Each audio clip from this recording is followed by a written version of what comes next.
پرون ما ته د منیر شاکر صاحب یو کلیپ چا وښود وایي طلاق نه مني وایي طلاق نه کېږي نو مې هلته د هغه په خبره پوهېږي هغه وایي چې ته جینۍ واده کوې مور دې ځي پلار دې ځي د مهر خبره وشي چې دومره مهر به ورکوم کور به ورکوې دا به کوې دا به کوې دا بیا په ډولۍ ورپسې بوځې بیا مور پلار د خواري ټول عمر کړی وي لسه ته مرلیزۍ اخېستی هغه یې ستا ښځې پسې کړي او ته په معمولي خبره جګړه وکړې طلاق نه صحابه کرام داسې کړي دي پټ طلاقونه ورکړي دي په معمولي خبرو ښځې طلاق کړي دي که نه قاضي ته به ځې حاکم ته به ځې مور به کېنې پلار به کېنې سخر به کېنې خلق به کېنې نو هغه یو اسلامي معاشرې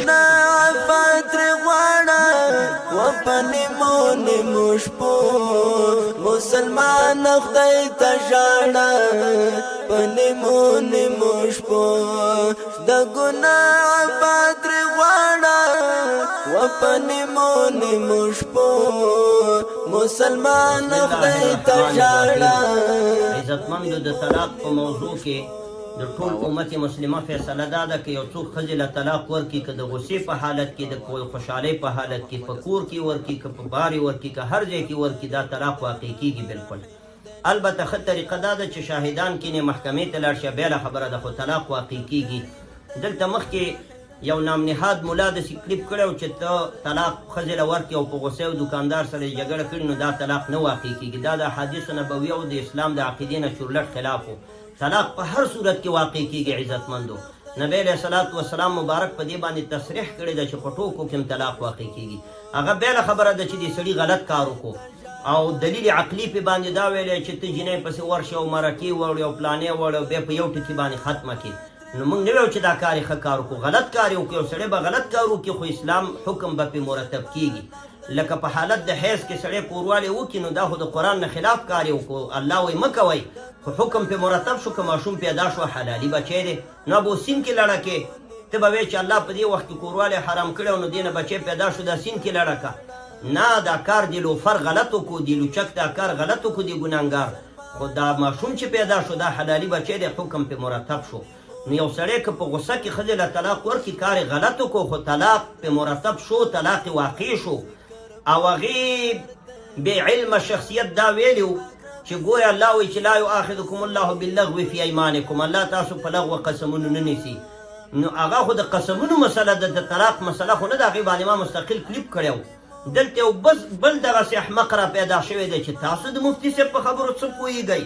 ولې مفتي صاحب څه خدای دی چې ګنې متشابهات دي په خبرو یې څوک نه پوهېږي دوی اوس ده ته د الوهیت مقام ورکوي د احمقان. دا خو د الله کلام دی چې بعضې پکې متشابهات کې څوک نه پې پوهېږي. الله پاک وایي وما یعلم تأویله الا الله. ولې مفتي صاحب څه خدای و چې په خبرو یې څوک نه پوهېدو خو هغې صراحتا ویلي و چې که زر وارې م ښځې لوې په ما طلاق نه واقع کېږي نو په دې څوک نه پوهېږي د هغه په خبرو څوک نه پوهېږي ولې هغه څه پنجابۍ او بله ژبه یې ویله چې پښتو باندې څوک نه پوهېږي به تا غوندې بې وقوفي چې پې نه پوهېږي موږ پې پوه شو فتوا یې غلطه ورکړې وه مسلمانانو نه طلاقین جوړئ. ډېر خلک داسې شته چې جلسه کې د خپل تایید دپاره په 10,000 مسلمانانو لاسونه اوچت کړي که زما تایید مو نه ګوتې اوچتې کړئ چې په موږ د ښځې طلاقي هغه یې په ټولو اوچتې کړي نو بیا چې هغه خلک هغه شرط سر ته ونه رسېد نو ټول مسلمانان طلاقین شو. داسې خلکو پسې مه ځئ چې ښځې په تاسو طلاقئ. نو دغه بل ملا چې اوس ویلي چې تاسې د مفتي صاحب په خبره څه پوهېږئ د هغې خو دا مطلب دی ولې موږ په خبره نه پوهېږو ته پې پوهېږي او موږ پې نه پوهېږو یا مفتي صاحب څه خدای دی متشابهات کلامې دی هغې خو صریحي ویلي که یو سړی زر وارې ښځې ته ووایي چې طلاقئ طلاقئ طلاق نه طلاقېږي او دا خبره د ټول اسلام د عقیدې نه خلاف ده د قرآن نه هم خلاف ده د حدیثو نه هم خلاف ده. نورې څه هدف دی کوم مطلب دی چې موږ پې نه پوهېږو او ته پې پوهېږي دې تشریح که که نه ته کلیپ راواړه وایي ګوره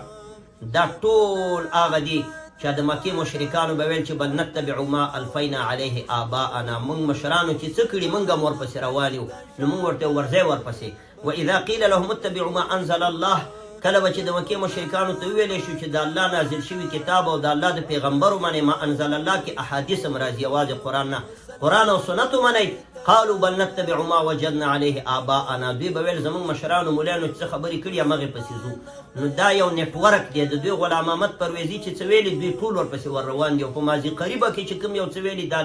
دا اوسني خلک دې پسې ور روان دي او دعوې د کلک ایمان کوي. نو الله دې زمونږ ایمان نه ضایع کوي. دغسې غلط مسایل بیانول امت مسلمه ته د امت مسلمه په لویو کندو د هلاکت کې غورځول دي. په الله باور وکړئ طلاق بالکل واقع کېږي عزتمندو په غصه کې په خوشحالۍ کې په ټوکه کې په رښتیاو کې دا فتوا او فیصله د دواړو جهانو سردار محمد رسول الله صلی الله علیه وسلم ده او د دې نه څوک خلاف کې دا به پرویزي وي دا به منکر حدیثي د ده به عقیده خراب وي الله دې زموږ